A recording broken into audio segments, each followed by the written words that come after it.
Ciao e bentornati! Welcome back to Pillole D'Italiano. In today's episode, episode number 69, we're going to see many different ways to say you're welcome in Italian.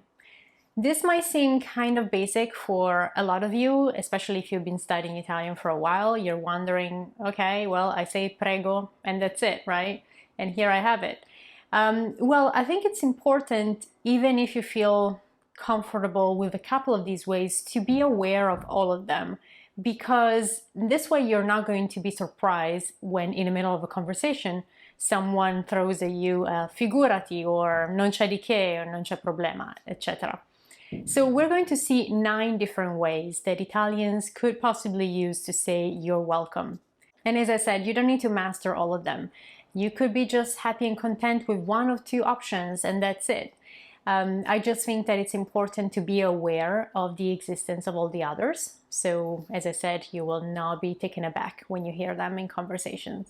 Before we jump into today's topic, a quick announcement. I will be taking a few days off 2 weeks from now, which means that after this episode and the following one, you will notice a little break. I'm not going to release an episode while I'm on vacation. The point of being in vacation is for me to relax a bit and recharge.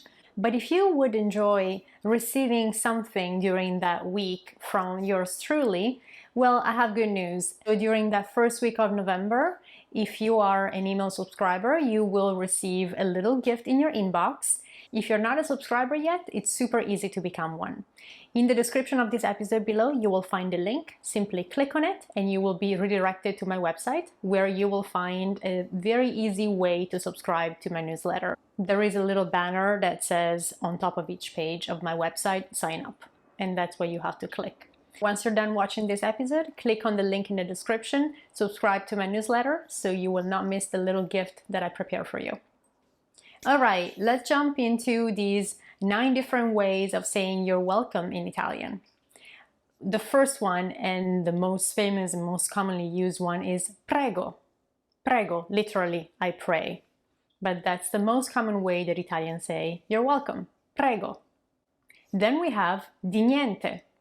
Di niente, literally of nothing. Di niente. And also non c'è di che. Non c'è di che. Grazie, non c'è di che. Another way of saying you're welcome will be to phrase it as a question. E di che?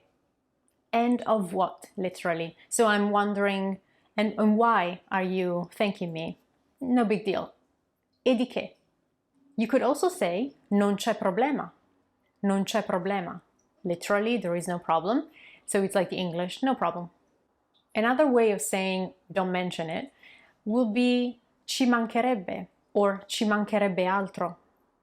And then we have the classic figurati or ma figurati. Once more, it's like saying, yeah, don't even mention it. Or you could simply say it's a pleasure. È un piacere. È un piacere. And lastly, we have one that it's not super commonly used, but you might hear people in a position where they need to help someone because it's their job use this word. Dovere. Dovere. I guess it's a way of saying it's not that I really want to be nice to you, it's that I have to. Dovere is the verb to have to or to must.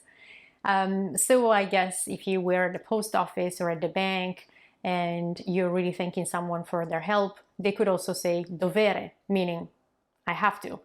It's not as passive-aggressive as it might sound actually in the English translation, but yeah, you might hear someone say dovere. There you have them, 9 different ways of saying you're welcome in Italian.